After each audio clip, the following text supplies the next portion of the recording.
Hey guys, welcome to the Smart Venture Podcast. In each episode, we're going to have conversations with some of the top investors, superstar founders, as well as well-known tech company executives in Silicon Valley.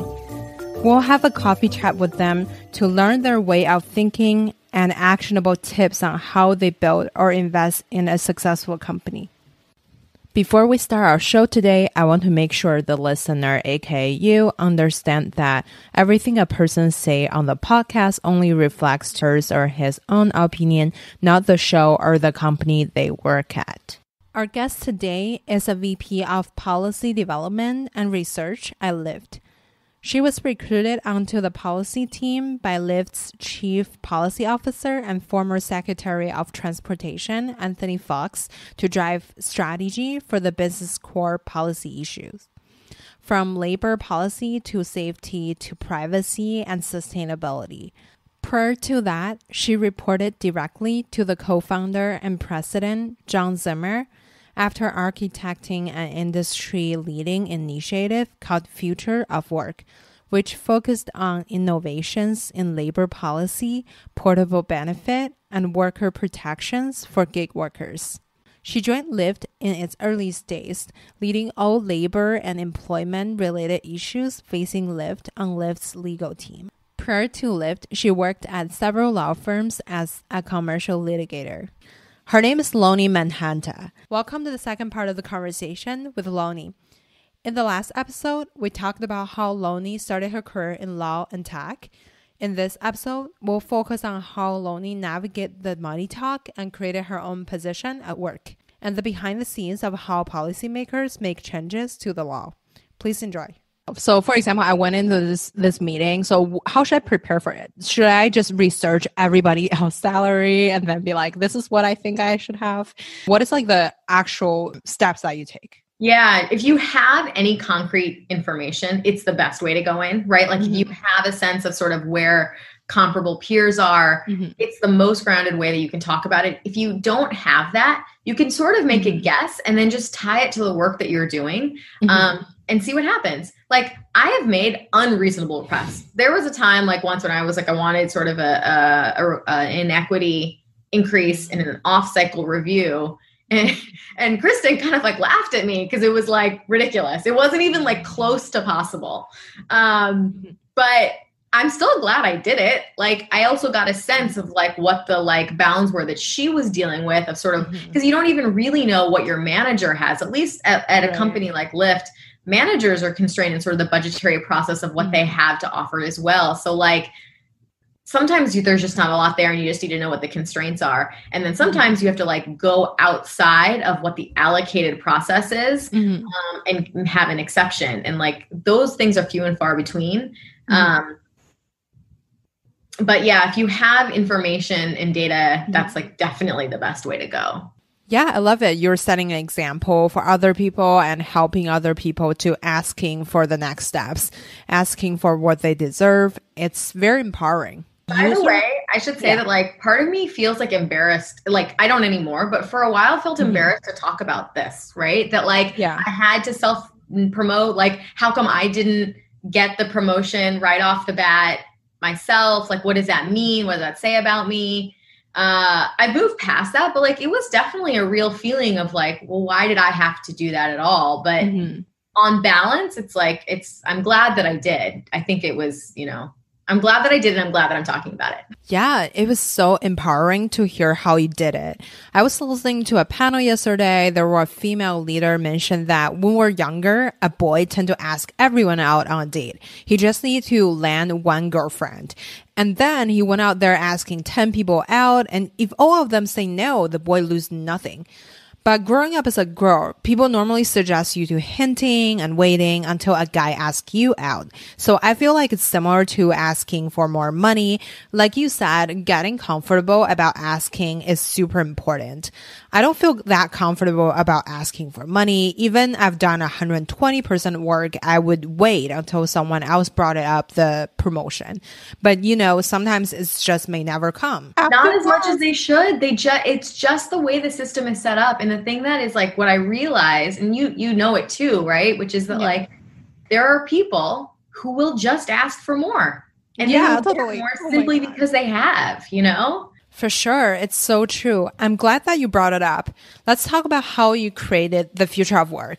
What do you see as the company's needs, and how do you position yourself within the organization and sort of created your own position? Yeah. This was sort of interesting, you know, because I'd always worked on these labor policy type issues from the legal side, but I'd worked with other people within the company on all the different aspects of it. I worked with product, I worked with policy. And as things were sort of moving along, I had started sort of a special project with our co-founder, John Zimmer. It was just like a little one-off thing. And then a lot of things changed legally and politically, sort of all at the same time in the middle of 2018. And as we were trying to navigate like an upswell of these issues, it was just, it like hit me like a ton of bricks that the company was just not thinking about these issues in the right way. There were a number of like issues that we were treating as separate things that were all deeply interconnected. That's and we needed to be organizing ourselves as a company around that sort of interconnected issue and have a single threaded owner. And so those were like everything from sort of minimum earnings, like driver minimum earnings, worker protections and worker benefits, 1099 versus W-2 classification, questions about worker voice and bargaining, all the way down to sort of worker displacement due to automation. These sort of like worker issues were all threaded through, and like lots of different people in the company were thinking about pieces, but there needed to be sort of a centralized function around that. And it really hit me. I was like, this is what we need to do. This is what has to happen. And so I kind of put together a little presentation to our two co-founders, our CEO and president, Logan and John, and then our then COO. And I ran through it with Kristen, our GC, the day before. And as I was doing it, you know, she said, well, that looks great. So what are you going to do when they ask you who should run this? And I was like, I don't know. And she's like, well, it's got to be you, right? And I was like, you're right. It does have to be me. Like, I knew it needed to be me, but I still hadn't even said it out loud to myself the day before the meeting. But it also, I was surprised to hear that from her, because that meant that I would be leaving her team to go do this other thing. And I was handling a lot of stuff. It wasn't convenient for her, for me to go do something else. So like, I really am so thankful that she kind of gave me the kind of push that I needed. But yeah, that next day I went and did the presentation, and that's exactly what happened. It's like, that sounds great. You're absolutely right. This is what needs to happen. And who should do it? And I said, I should do it. And they're like, you're right. You should. How soon can we make this happen? And so that was sort of the like catalyst for future of work. And there was so much stuff that sort of happened after that. But it was like kind of one of the first times that I put together sort of a view of like what we weren't doing but should be doing, made a pitch around it, and was successful, at least in that first incarnation. Totally. Let's unpack it a little bit. When you are creating your own position, sounds like the first step should be identifying the needs of the company. Then you draft up a plan. In terms of coming up with a plan and convincing the senior leaders of the company, what should I put on this plan? What do they care about? Is it going to be revenue generation, long-term strategic planning? How should I convince them? Yeah, it has to be driven by the business need. I mean, it cannot be just sort of like a personal desire it has to be driven by business need. Now, what that business need is, can be multiple different things. It could be revenue growth, which would be a lot of the ways some of the business units think about things. For me, it wasn't so much. There was a fiscal or financial impact for us to think about, and I had that very clearly laid out in what we were talking about. But it was more of solving a need. There was a problem. There was a challenge, and like there was a different way to solve it than what we were doing. So that was the business need in that pitch. The other thing that I would say sort of is a key ingredient, at least for this type of pitching something new, was having like a long record of and like a trust of doing a good job, a really good job at the work in front of you. So it's like, you know, there are people who kind of come in and like haven't really proven themselves and have all kinds of big ideas. Like, I know how to fix everything. That's not really going to get you anywhere. You need to demonstrate that you that you're really like doing the details of the work that's in front of you, and that you're identifying something new based on business needs. And that is a really important premise too. Yeah, I totally agree with you on that. You have to do a good job of your core job function, building a good track record before asking for more. You mentioned about to make a company more effective. Many teams have to be collaborating. Can you elaborate on that? Yeah, one way to sort of think about this is like there was the structural piece, all these different threads that are sort of within future of work. And a lot of what my team, I sit on the policy team, right? So a lot of what I do is like externally facing policy. So a lot of external negotiations, talking with legislators and the governor's office and things like that, drafting new structures and legislation. That is one piece of what I do. But I think that part of what I've done that I think is like the most interesting and the most valuable for other companies in a lot of ways is actually bring together the business, some of the business units like product and the external affairs functions, which I think is like policy, legal, and product and comms, and sort of more deeply integrating those so that there's like a common dialogue of like what the company is doing, what the consequences of what the company is doing to how the company shows up in the world. That sort of interplay and that making sure that product understands the policy implications of what they're doing and that policy understands sort of what product is doing. Right. That is the thing that like has been the most interesting to me and that I've like enjoyed the most, because I think it's a different conception of how those teams should work together. What I've seen a lot in how companies organize these things, especially even companies that have like pretty developed policy and legal teams early on, they tend to be fundamentally outward facing. I think that building that internal dialogue back and forth earlier is extremely important. And I, I think that the companies that are starting now are in a different regulatory policy space than even the kind of Lyft, Uber, Airbnbs of the world, and certainly different than the, first round of tech companies that go back to like Facebook, Google, Microsoft, whatever. Policymakers are aware of what the new startups are doing, especially those that are operating in the regulatory gray space. They can't those young companies cannot just look at where the law is today. A lawyer can tell them where the law is today. They need to understand what those policymakers are trying to achieve with those laws and help them understand where the law is going. They need to be building their business strategy around where the law is going, not just where it is right now, because they're not going to have the luxury of getting to scale before they deal with some of those consequences. And so for me, like that's like the thing I want to like dig in on more and spend more time on is just this like deeper integration of understanding, at least for some companies, this building legal policy regulatory strategy into the business strategy. Yeah, you're the expert in law. How much does policy change based on tech innovations nowadays? A lot. And one of the things that like I realized is that because I've had a huge learning curve on this, and I've also worked with hundreds and hundreds of law firms while I was on the legal team at Lyft. Lawyers, traditionally, the lawyers that work at law firms, they have a deep understanding of where the law is today and very little understanding of what brought the law to where it is or where it's going. And for me, my very simple example of that is I was like a labor and employment lawyer. I knew what the rules were around like the National Labor Relations Act.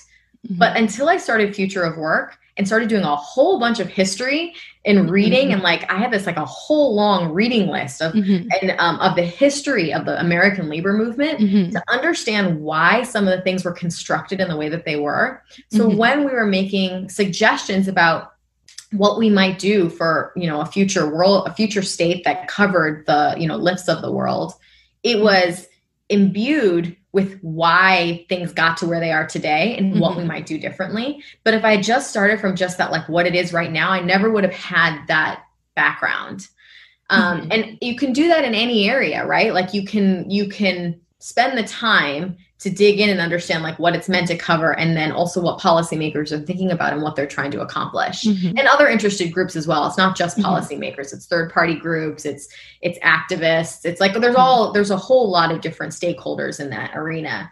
But I think it's like a different practice of the law than the one that a law firm lawyer would typically think of. Absolutely. So you brought up a really interesting perspective. I think studying the history of how the law has evolved, paying attention to the reason behind why the law is what it is today is super crucial. The knowledge is really valuable.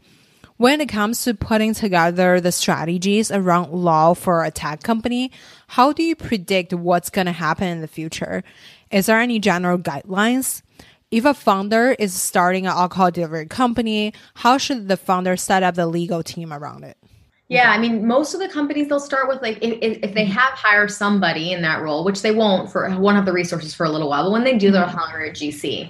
The GC is going to likely kind of bias toward this law firm world of how the law is structured right now. And that's probably where they should focus, because they do need to focus very much on like what exists right now. But there needs to be, you need to have some input of like where things are going, and, you know, finding advisors, somebody to consult with. There are a lot of actually people in Silicon Valley that are have some bits of this experience, and talking to some of those people, you know, using your, some of the VCs to like find out who else you should talk to, who might be able to help you and advise you. I think that's like pretty important to think about, having some people that can provide you with some input on where things are going. But one of the other things that I think, Anthony Foxx is my advisor right now. He was, or my manager, excuse me. He was former Secretary of Transportation under President Obama, former mayor of Charlotte before that. He's incredible. And he's a lawyer by training, but has had a really rich political experience. One of the most important things that I think he's tried to impress upon me is that the political policy world is not linear. It's like the legal world is so rules-based, but these people that are making the rules are not so rules-based. So you cannot think of things as being just like, this is the way it happens, because it doesn't happen like that. People are messy. It's like interpersonal relationships. It's who has a grudge with somebody else. It's like which voice happens to be most powerful in that political moment for whatever political reason. And like, you can't always dictate it out. So you have to like loosen the reins a little bit on like what's going to happen. You can't write it out directly. You'll have to sort of see and play with it and feel it. Which is a little amorphous, but I think it's actually important to understand that you can't completely control the process. You have to be kind of iterative and knowing that things are going to kind of bounce around before you get to where you want to go. Yeah, those are some really incredible insights. As an outsider of the law industry, I never thought about it this way. You're sort of humanizing the industry. I feel like I can relate to the law and policy space more before we started chatting about it. After all, law is made by humans. From your experiences of working with someone who is very high up in the law and policy space, like your boss, can you give us some insight about how they shape the law? What's the guideline? If a person working at a company who wants to learn more about the law space, or founders trying to build a successful tech company, is there any resources for us to learn about the basics? That's a good question. You know, I don't know. Like, I think that this is the next evolution for how companies need to think about where the law is going. I don't know if there's a lot of resources, to be honest with you. I mean, I think that people will kind of start with their law firms, and that's what they should do. But they're going to have to get ahead of some of these issues and like find other people to help be creative with them. And that's probably what they'll do. I think that at least Lyft's experience was like that. They brought in Kristen in part because she was nimble. She was negotiating with the California Public Utilities Commission while they were just trying to sell what transportation network companies were. And she navigated that as the company's first lawyer and still the GC. And then, you know, we've brought in people like Anthony who help navigate, and bringing in somebody with as much experience with Anthony is not something an early stage company will ever be able to do. But you can get expertise and advice from other people. I don't think there's a lot of ready-made stuff out there, to be honest with you, though. Yeah, seems like there's a white space. Most of the startup courses I saw were taught by a professor somewhere instead of someone from the industry. You mentioned that your boss was having conversations with government officials. Normally, how are those conversations structured, and where do they take places? Are those more towards everyone wearing suits, sitting in an office, or are they more like lunch or dinner during casual conversations? How do people negotiate on this? It is all of those things. Again, like, I'm so very thankful for Anthony and like his guidance and leadership as I've navigated areas that are brand new for me. I've had a crash course and like learned a ton. But one of the things that I've like so learned from Anthony in particular is like, sometimes you don't say everything explicitly, you know, at least in the political world. Like it's very different language in DC than it is in the way Silicon Valley will sort of talk about something and sort of get right to the heart of it in a very, I don't know, like precise isn't the right way, but it's just it's very direct. Anthony has this like beautiful way of speaking where he will kind of be talking around an issue, but he'll say it gently and carefully, get his point across without it being kind of like hitting you over the head with it. Oh my God. I think that nuance of sort of navigating the political sphere is like really important, because a way something comes together, there will be strict real negotiations perhaps where you're sitting in a formal room, but the deals happen because of all the other touch points that happen around it too, right? There's the one-off conversation that you have in the hallway. There's somebody talking to somebody else that set up, a chance in coffee. You know, it's just like you have to have all of those different points, and you'll have to have other people to help you do it, right? Navigate it. You won't be able to do it on your own, but you'll have political consultants, but you have to know the political consultants have like a specific utility. They're never really going to understand your business, but they can help make sure that the right conversations are happening. So there's just like a lot of different kind of pieces that you need to put together in navigating that. Yeah, that's really well said. I totally understand what you're saying about a lot of the messages are communicated in a very subtle way. When it comes to creating strategies around policy at a tech company, many of the business decisions should be coming from the whole team, not just one department.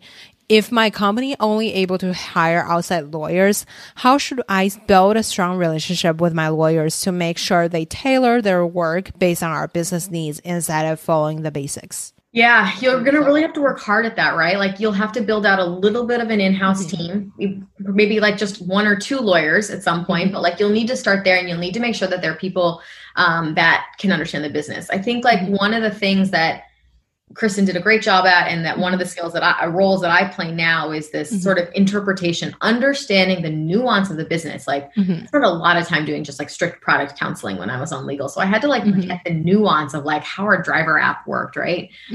And then I use that to help explain to outside counsel what's going on. And then in the role that I play right now is that I am sometimes that translator between the sort of general political conversation that's over here and the tech side that's like hyper technical. Like how do you bridge that world and like have those teams in very different languages? It's really, I say this, I mean, it's like one of the interesting things, like everyone's in this context speaking English, but they're speaking totally different languages at the same time. So like bridging that gap and like playing that role, you'll just have to like find the people that can like really understand and learn the business so that they can kind of play that translation role between those external players, be it a law firm or be it a political conversation, and the internal teams that are not oriented in that way. Yeah, what you just shared was really incredible. I believe these advices or experiences can be very helpful for both big tech company or startup company, or maybe an individual like myself. So we're at the last part of our interview. I have some fire chat questions for you. First of all, what's your favorite book? Oh, man. The book that I have like come back to many times throughout my life is Joseph Conrad's Heart of Darkness. I don't know, it played like a really important role to me when I was in high school, and it's one of those books that I sort of come back to over time. So I think that's the one that I'm thinking of right now. Awesome. By the way, I think you should write a book about how startups or tech companies should navigate the law to demystifying some of the opaque or sophisticated concepts. Or you should write for other female leaders who look up to you about how they should ask for compensations or asking for what they deserve. It can definitely change people's life. Going back to the fire chat, second question, who made the biggest impact in your career?